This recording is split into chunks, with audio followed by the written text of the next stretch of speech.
When I first realized that there was something different about me, I was in fourth grade. One of the boys that I would have lunch with, who was a little bit older than me, I think he was in sixth, had come out to his family that he liked boys. And I remember hearing him talk about this, and I remember thinking to myself, that's also me. And my dad thought that some kind of suspicious business was happening between me and this boy, which is why we were having lunch together. There wasn't. He sat me down and had a very stern conversation with me that if I ever told him that I was like that boy, I would not be his son anymore.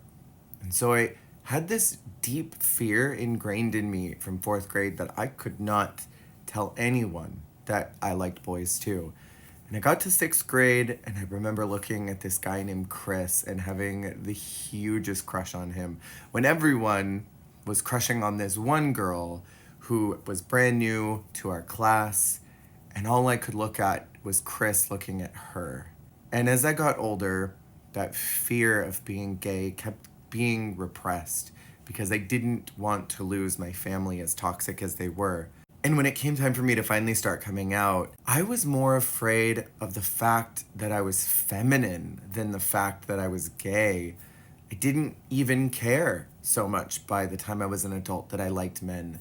The thing that was more terrifying to me than anything was that I would be perceived as non-masculine. And so when I discovered Drag Race in 2014, I think season 6 had just finished and 7 was just about to start. I remember being so enamored by everything that was on this show. Something that it did for me was it taught me that everything that I thought about gender was a lie.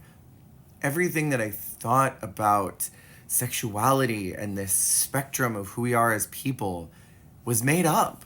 Drag Race did something really special for me that year because it unlocked this fear that I had about being feminine and made me realize that it didn't matter what I was, that all of these gender constructs were fake.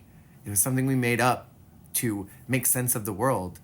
And so, love it or hate it, frustrated as I get with some production decisions, I love the show for who it made me become, who it allowed me to be by realizing that I can be whoever I want, whenever I want, wherever I want. Because really, all these fears that I had about being feminine were not grounded in reality.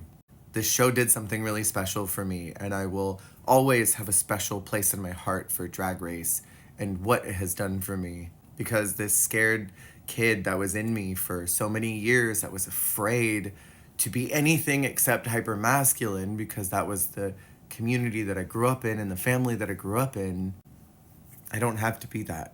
And Drag Race made me feel a little less different.